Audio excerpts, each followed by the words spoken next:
High Commander Kraxx stood at the observation deck of the Eternal Conqueror, his massive flagship that cast an ominous shadow over the blue marble below. His four-fingered hand traced the outline of the planet Earth on the reinforced plasma glass, a gesture that would have seemed almost affectionate if not for the cruel twist of his scaled lips. Such a primitive rock. He announced to his bridge crew, punctuating his words with a dismissive click of his secondary mandibles. Behind him, Sub-Commander Vectra shifted uncomfortably. "My lord, perhaps we should review the preliminary scans one more time." Her crystalline eyes flickered nervously between her commander and the holographic displays surrounding them. The humans do show some interesting technological developments. Kraxx let out a sound somewhere between a laugh and a growl. Interesting. They haven't even colonized their own moon. Their orbital stations are held together with primitive solar panels, and their most advanced weapons still rely on what did the report say? Ah yes, chemical propulsion. He turned to face his crew, towering over them at his impressive height of 9 feet. The Galactic Dominion has conquered 37 spacefaring civilizations, and you think these primates concern me? First Warrior Zenith, newly promoted and eager to prove himself, stepped forward with a crisp salute. "High Commander, the invasion fleet is assembled and awaiting your orders. The warriors of the Third Claw are particularly eager to begin the assault." His ceremonial armor gleamed under the harsh lighting of the bridge, its surface decorated with the markings of a dozen successful campaigns. "At least someone here understands the natural order of things," Kraxx remarked, shooting a pointed look at Vectra. "Tell me, young Zenith, what is the first lesson taught at the Warriors Academy?" Zenith straightened his posture even further, reciting with pride, "Superior technology and evolution always prevail. The strong consume the weak, as has been since the first stars ignited." Excellent. Kraxx's secondary mandibles clicked in approval. He turned back to the observation window, watching as his fleet of 200 warships moved into attack formation. "Sub-Commander Vectra, since you're so concerned about these humans, perhaps you'd like to examine their defenses more closely? Take command of the first wave. Show them the might of our warriors and try not to let their primitive projectile weapons scratch your ship's paint." The bridge crew erupted in laughter, though Vectra's remained notably silent. She bowed stiffly, her crystalline eyes dimming slightly. "As you command, High Commander, though I maintain my recommendation for caution." Noted and dismissed. Kraxx waved her away with a flourish of his armored hand. "Zenith, you will coordinate the second wave. I want this planet's surrender before their next solar rotation. Their resources will feed our empire's expansion, and their population will serve as an excellent labor force for the mining operations we'll establish."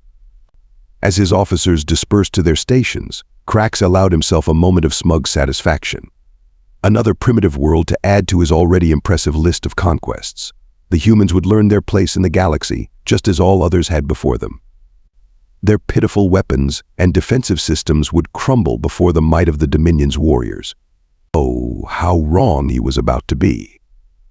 Sub-Commander Vectra's battle group descended through Earth's atmosphere like a swarm of metallic locusts. The morning sun glinted off their chrome hulls as they broke through the cloud cover, their engines leaving trails of ionized particles in their wake. First wave, assume attack formation Delta.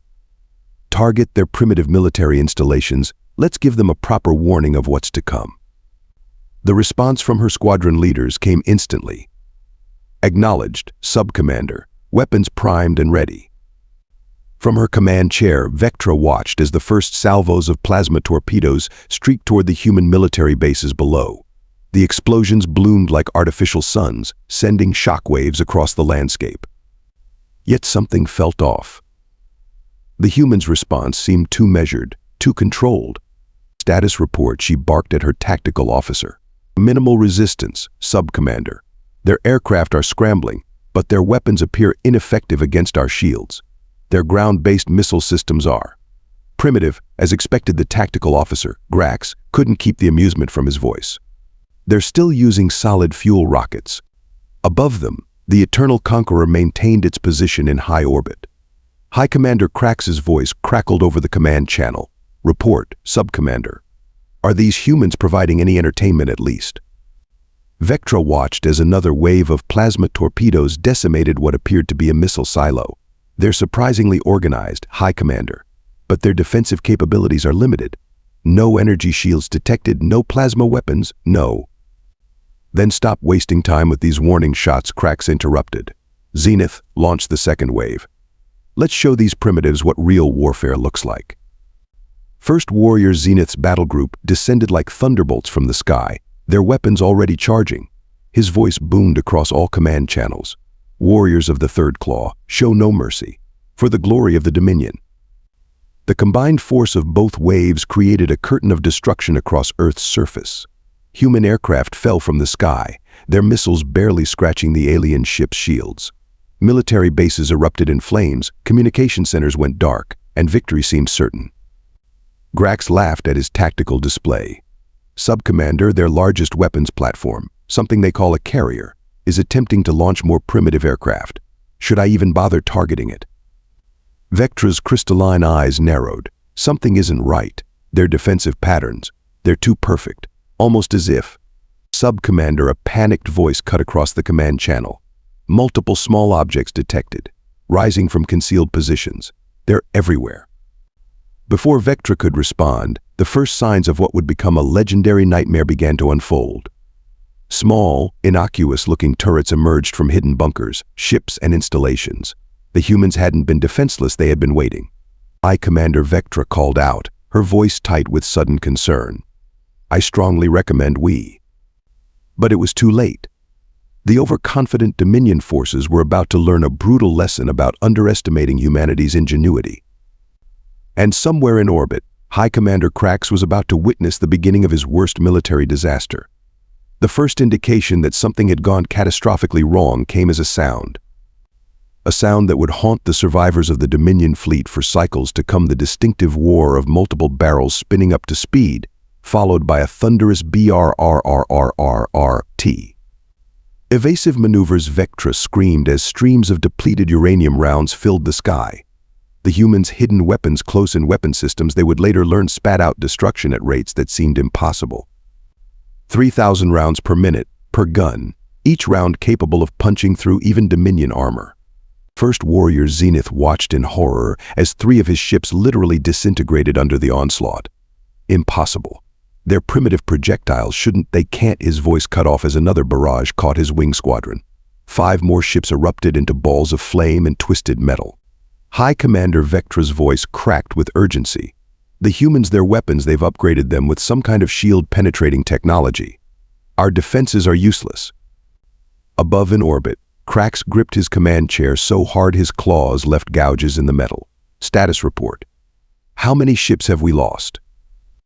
The bridge crew worked frantically at their stations. 23 destroyed in the first minute, 47 heavily damaged. The humans have weapons platforms hidden everywhere, ships, trucks, fixed installations. They're not just shooting, they're herding us into kill zones. A massive explosion lit up the sky as one of the Dominion's largest cruisers split in half. The humans had wrapped chains of tungsten around their standard ammunition, creating hypervelocity kinetic penetrators that ignored energy shields completely. The air was thick with tracers, each one marking the path of dozens more invisible rounds. The Third Claw is in full retreat, Zenith's panicked voice echoed across all channels. We've lost 60% of our no. They have them on their aircraft too. His transmission ended in static as his command ship succumbed to a storm of rounds from a passing at 10 Thunderbolt II. Vectra watched her tactical display in stunned disbelief as more and more red icons winked out. Human ships that had seemed defenseless now bristled with revealed weapon systems. Every surface installation had hidden turrets emerging like deadly flowers blooming. Even their orbital stations, previously dismissed as primitive, now showed signs of weapon ports opening. All forces, immediate withdrawal. Kraxx's command boomed across the fleet channels. This was a trap. They wanted us to commit our forces, get out of their firing solutions now. But the humans had planned for this too. As the alien ships tried to climb back to orbit, they found themselves caught in carefully planned fields of fire. More ships fell, their hull plates shredded by the relentless streams of hypervelocity rounds. The supposedly primitive humans had turned Earth's atmosphere into a killing field, and the proud warriors of the Dominion were learning a harsh lesson about the difference between technological advancement and tactical innovation. High Commander, one of Kraxx's bridge officers, reported, voice trembling. We're detecting multiple launches from their surface. Some kind of mass accelerator technology. They're targeting our orbital positions. The great High Commander Kraxx, conqueror of 37 worlds, felt something he hadn't experienced in decades: fear. The orbital displays around the Eternal Conqueror blazed with new warning signals as humanity revealed the full extent of their military might. What had seemed like primitive orbital stations now launched swarms of kinetic kill vehicles, their tungsten cores accelerated to terrifying velocities. The humans hadn't bothered with exotic energy weapons, they had simply perfected the art of throwing things very, very hard. Multiple impacts detected across the fleet, Kraxx's tactical officer shouted. They're using some kind of metamaterial coating our sensors can't get a lock. The projectiles are invisible until impact. On the surface, the situation had devolved into complete chaos for the Dominion forces. Vectra's command ship rocked violently as another barrage of rounds from a concealed naval vessel tore through her engine housing. How she screamed in frustration. How did we not see this coming? The answer revealed itself in waves of escalating destruction. The humans had spent decades preparing for this exact scenario. Every skyscraper seemed to house hidden weapon emplacements. Civilian vehicles transformed into mobile artillery platforms. Commercial satellites turned out to be kinetic weapon delivery systems. New contact. Kraxx's voice cracked with panic.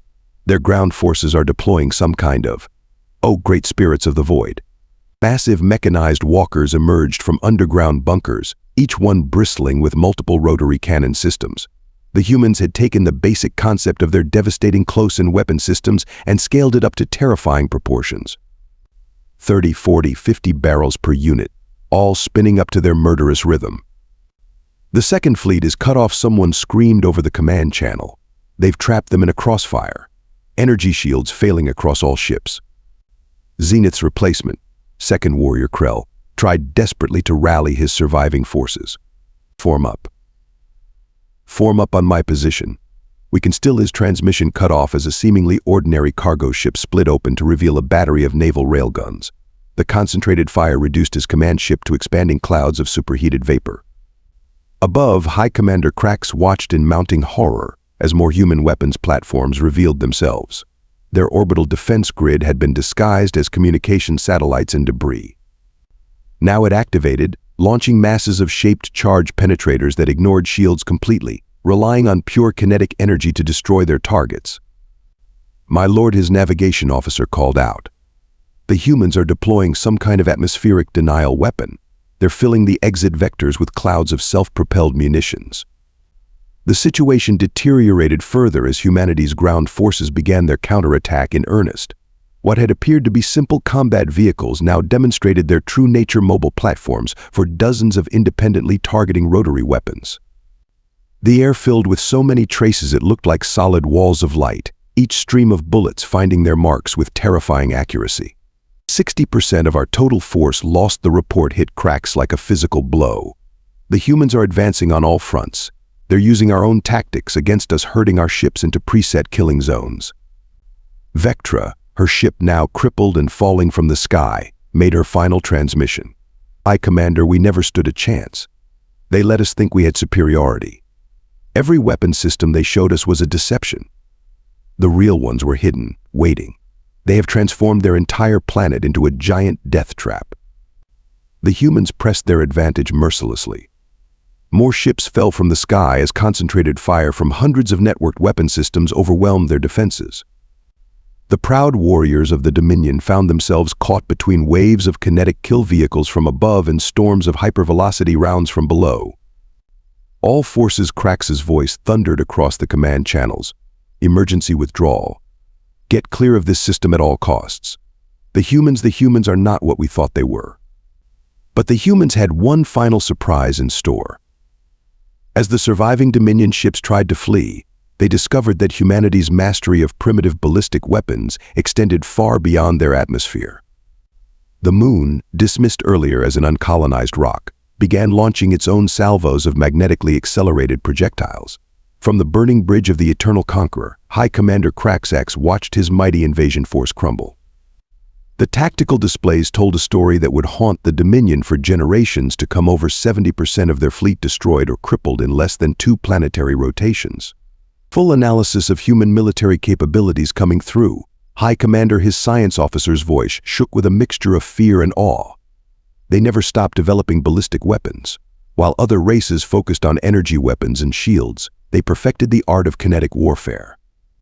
Kraxx slumped in his command chair, watching as another wave of tungsten penetrators claimed 3 more ships. How many weapon systems have we identified? Over 200 distinct varieties, my lord. Their rotary cannons alone have 30 different models, each optimized for specific targets. They've developed materials that our sensors can't detect, targeting systems that predict our maneuvers, and ammunition that ignores our strongest shields. The remnants of Vectra's battle group limped back into orbit, their ships riddled with holes and trailing debris. She was right, Kraxx whispered. Sub-Commander Vectra warned us, and I didn't listen. A junior officer approached cautiously. My lord, we're receiving demands from several human military commands. They're offering terms for our surrender. The bridge fell silent. In all his years of conquest, Kraxx had never faced such a humiliation.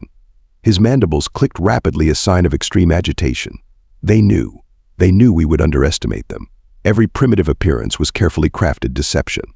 High Commander First General Raxxon's hologram appeared, his normally pristine armor now scarred and smoking. We must withdraw. The humans are deploying even more weapons. Their orbital defense grid was just a fraction of their capabilities. Kraxx watched as more human weapons platforms emerged from hiding. Their supposedly primitive planetary defense system had been a masterpiece of misdirection. How, he demanded, how did a species that hasn't even colonized their moon develop such devastating weapons? That's just it. Sir, his science officer pulled up new data streams. They didn't colonize their moon because they turned it into one massive weapon platform. Those aren't craters we're seeing, they're launch tubes and railgun emplacements. The mighty High Commander of the Dominion felt something shift inside him, not just fear now, but respect. The humans had done what no other species had managed. They had taken the simplest concept in warfare, throwing things at high speed, and elevated it to an art form that surpassed even the most advanced energy weapons. 3 cycles after the disastrous Earth invasion, High Commander Kraxx stood before the Dominion High Council. His once pristine armor was still scarred from the battle, a deliberate choice for this appearance. Honorable Council, I come before you with grave news and graver warnings. The council chamber erupted in angry whispers. The loss of nearly 2/3 of the Dominion's premier invasion fleet had sent shockwaves through their empire. You mean to tell us, First Speaker Melthorn leaned forward, that these humans defeated our forces with primitive projectile weapons? Kraxx's mandibles clicked softly. No, First Speaker. They defeated us with superior weapons that they deliberately disguised as primitive. Their entire civilization is a carefully constructed mask, hiding the most devastating military force we have ever encountered. The tactical recordings played behind him, showing streams of hypervelocity rounds tearing through Dominion ships.